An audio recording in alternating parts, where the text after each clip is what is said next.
There are some corners of the universe which have bred the most terrible things. Things which act against everything that we believe in. They must be fought.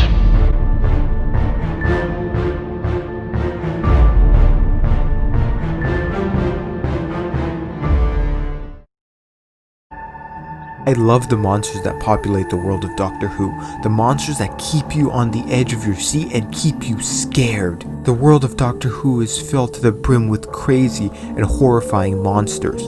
The Daleks, the Cybermen, the Weeping Angels. Listen, your life could depend on this. Don't blink. Don't even blink. Blink and you're dead. The Flood. We've got to go. And so many more strange creatures. This month is October, so in honor of Halloween, I am making a Halloween special on the scariest and my favorite Doctor Who monster, the Vashta Nerada. Spoilers. Hey, who turned out the lights? Hey, who turned out the lights?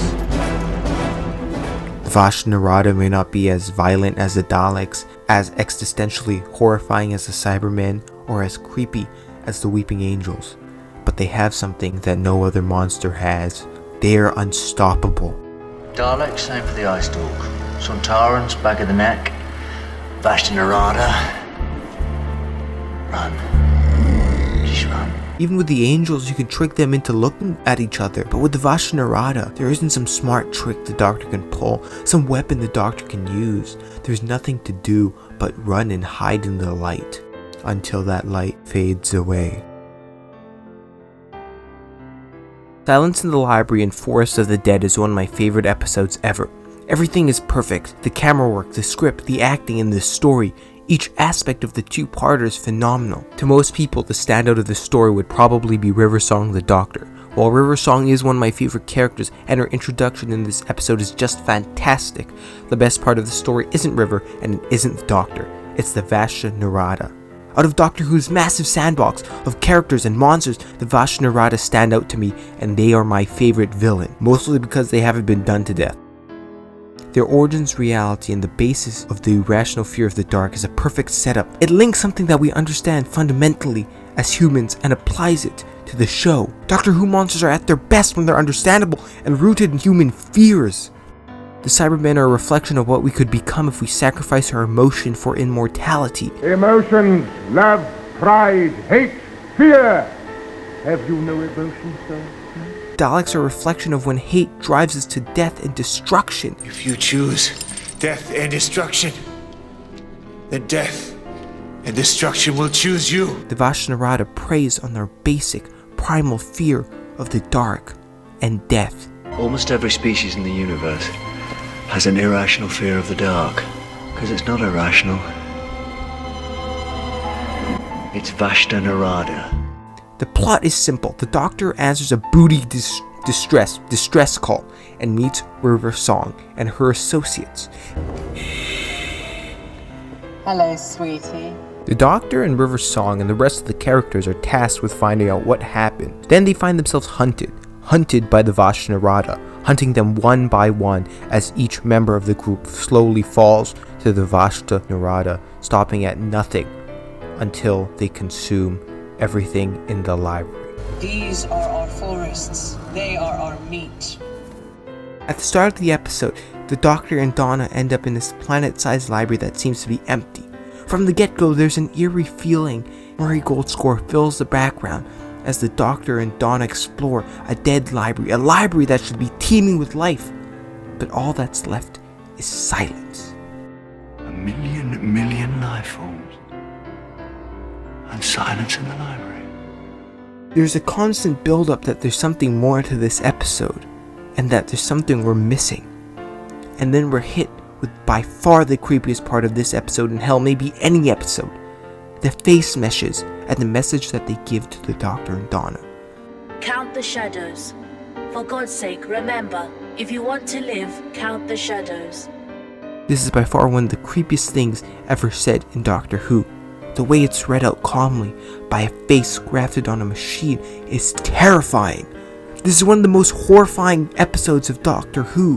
While it may not be as directly scary as Higher Blink, it finds a way to send chills down your spine. It doesn't just throw jump scares at you. The Vashta Nerada aren't your normal Who villain. They don't have a face, you can't see them.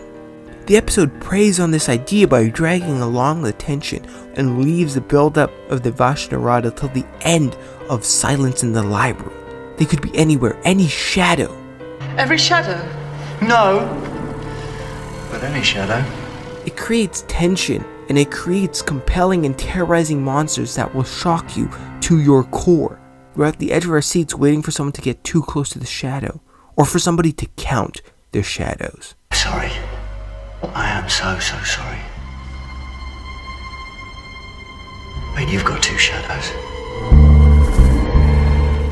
This perfectly builds the tension until we finally meet the Vashta Nerada at the end of Silence in the Library, when we are finally given a face to the monster, along with a terrorizing voice. Hey, who turned out the lights?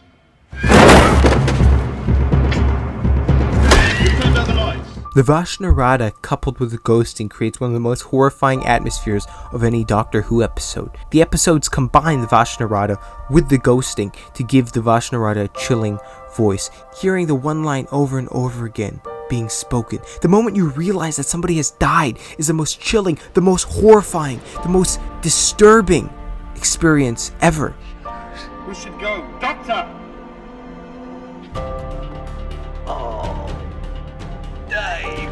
Oh, Dave, I'm so sorry.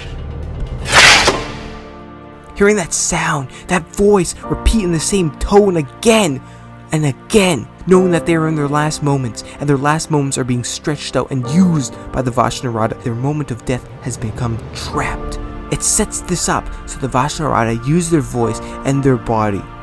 The characters are being chased by a monster that hijacked their friends, and they're stretching out their friends' last moments of existence in order to hunt and kill them.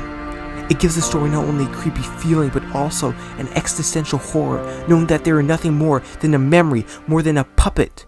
You hear that? Those words? That is the very last thought of the man who wore that suit before you climbed inside and stripped his flesh. That's a man's soul, trapped inside a neural relay going round and round forever. Now, The Vashta Nerada slowly evolve through the two-parter. We start to see them become more and more of a threat, building up to a fully fleshed monster that can walk and talk. it's a swarm in a suit, but it's learning. We did not. Oh, hello. They get so strong that the Doctor doesn't actually beat them. He can't beat them. At the end of the episode, he didn't create some super weapon or trick them into a trap. My interpretation of the ending is that the Vashta Nerada were so strong not even the Doctor could beat them. But the question then becomes, how do you defeat the undefeatable? The way the Doctor always does, with words. I'm the Doctor, and you're in the biggest library in the universe. Look me up. And that's what I love about the Vashta Nerada and how scary they are. They aren't some threat that needs to be shot or shut down, nor could you just run away from it. They weren't also just a monster with a scary design. Their design meant something. Their design was their dead friends. The Vashta Nerada hijacked the corpses and voices of the victims and made them hunt their own friends.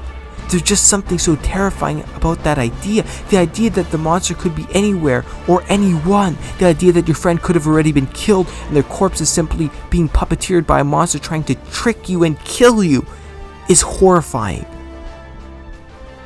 They're one of the more popular monsters in Who that haven't been designed, remixed, or brought back, at least within the TV landscape.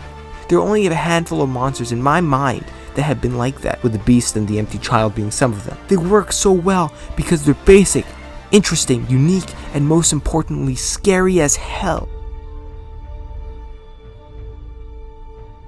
Thank you so much for watching. If you enjoyed the video, please consider liking, subscribing, leaving a comment, and checking out my other stuff. Thank you so much for watching, and I'll see you in the next video.